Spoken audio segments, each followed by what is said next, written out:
What's up, welcome back to Nowstalgia. Dave here with a review of How to Train Your Dragon, the 2025 live-action remake of the celebrated animated film from 2010. Of course, that animated film was the first of three, a very successful trilogy for DreamWorks. Now we have the live-action film from Universal. And the director of the three animated films, Dean DeBlois, is back here once again directing the live-action film. And it seems like this film has a lot of fans over at Universal. They're expecting big things from this movie. The box office is looking very strong, Lilo and Stitch-esque, you could say, to the point that the sequel, live-action remake sequel, is already dated for 2027. So it seems like we'll be getting a full live-action How to Train Your Dragon trilogy over the next handful of years. And this makes two high-profile live-action remakes in theaters at the same time, of course, alongside Disney's Lilo and Stitch, and the third of the year following Disney's unsuccessful Snow White remake. And I think what this tells us, really without much debate or doubt at this point, is that if you remake an animated film that is very well liked today and has fans today, it's going to succeed. You know, Snow White was such an old property, an old IP. I think that, more than anything, is why that movie didn't really work out. And of course, there's some other, controversial reasons that may have factored in to some degree as well. I reviewed that movie, check it out if you missed it. But with How to Train Your Dragon, a beloved animated franchise that, by the way, is not super old. How to Train Your Dragon 3, The Hidden World, that was, 6 years ago? It has not been that long. And of course, Lilo and Stitch is a 2000s classic for Disney fans of multiple generations at this point. So I think with this, in conclusion, what this means to us is that whether you like it or not, these types of movies are going to continue if the right property can be found. Now, the question is, are there a lot of these movies left to make? I'm not so sure. Universal dipping their toe into this type of film for the first time is notable because it's largely been a Disney thing, and Disney has perhaps exhausted most of the reserves of movies they could convincingly make this treatment of with, hopes of true box office success. So we'll see how all that trends, but I think between the success of this and Lilo, expect other stuff. I think Lilo and Stitch may help resurrect the Tangled movie that kind of got backburnered after Snow White, because Tangled seems a lot more popular.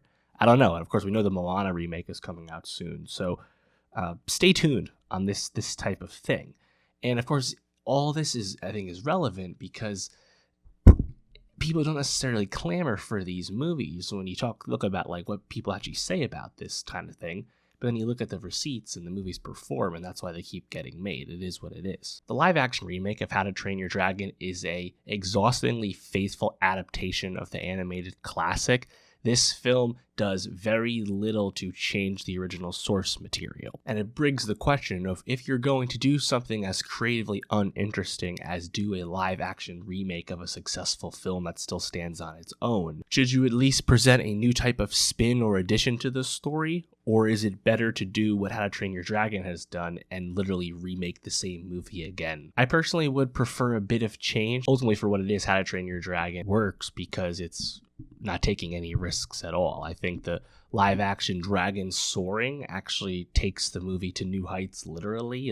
Those are the things that work the best in this film. Gerard Butler is also welcome in the flesh after having a voice role in the original series. It's a story with a lot of heart and a lot of adventure, and that's still the case this time around. The question of, has the film justified its existence? It's the age-old debate with these types of movies. And I think, again, if there's one word to take away from this remake, it's safe. It's careful.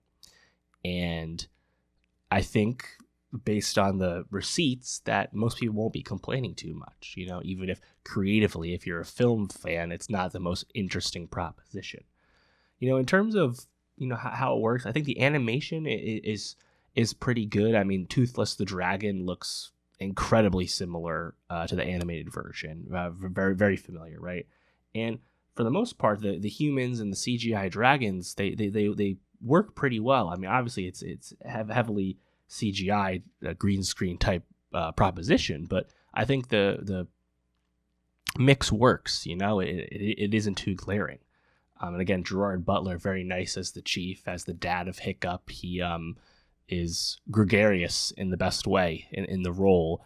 And talk about a nice year for Gerard Butler between Den of Thieves 2 and now this.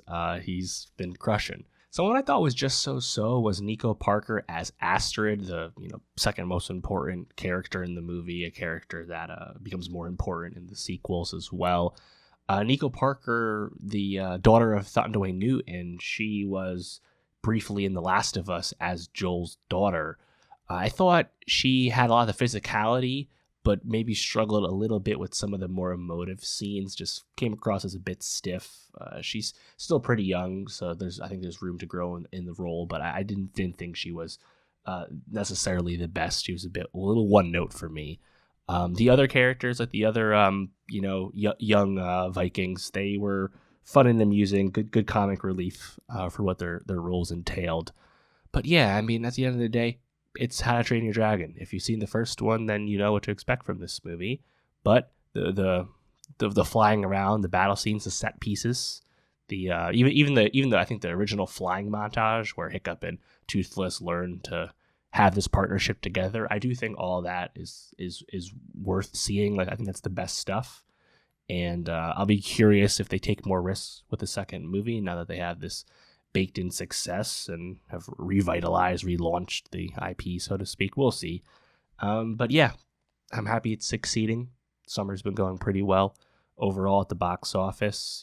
Ballerina has really been the only soft new film for the most part, so we'll see how that continues. But let me know, what did you think of the How to Train Your Dragon remake? What did you like most about it? Let me know. And for more movie reviews, subscribe. And I'll see you next time.